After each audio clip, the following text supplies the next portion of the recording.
Hello guys, ako nga pala si Aaron at ililibot ko kayo sa aming munting bukid. Ito nga pala ang muntin naming bahay dito sa bukid, pero masasabi kong itong bahay namin ay pwede na.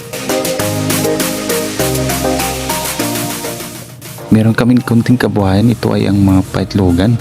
Sa ngayon ay nakakakuha kami ng mahigit 4 na tray kada araw at naibibenta namin ito sa murang halaga.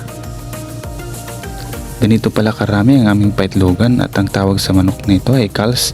Di bali 200 ka piraso pala itong calves. Sa akin ay nakakuha kami ng iba't ibang laki ng itlog. Mayroong small, medium at large size.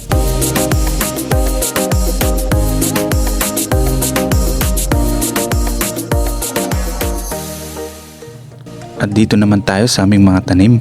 Meron kami ditong rambutan at panahon ng pamunga ngayon at hindi magtatagal makakarbis na rin kami nito at sa ngayon ay unti-unti nang lumalaki yung mga bunga. At dito naman ay ang aming mga tanim na mais. 2 buwan nang nakalipas nung aming itinanim ito at ngayon ganito nakalaki at may bunga na rin at di rin na rin matagal at makakarbis na rin kami nito. Dito naman ay mga ampalaya namin. Marami na rin kami nakuha at nakabenta na rin kami nito at nakapag-ulam na rin. At dito naman ay yung mga sitaw namin at mahigit 30 kapuno ito.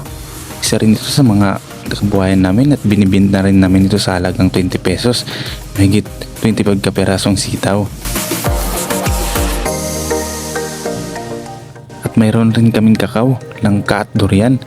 At ito nga may nakita tayong hinog na kakao. Ang liso ng kakao na ito ay iniipon namin at binibilad sa araw para matuyo. At pagkatapos ay aming papadurugin sa makinarya para gawing tsokolate.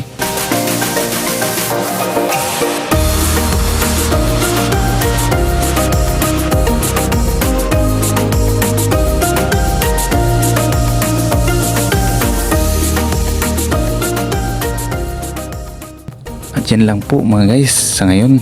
Bye bye!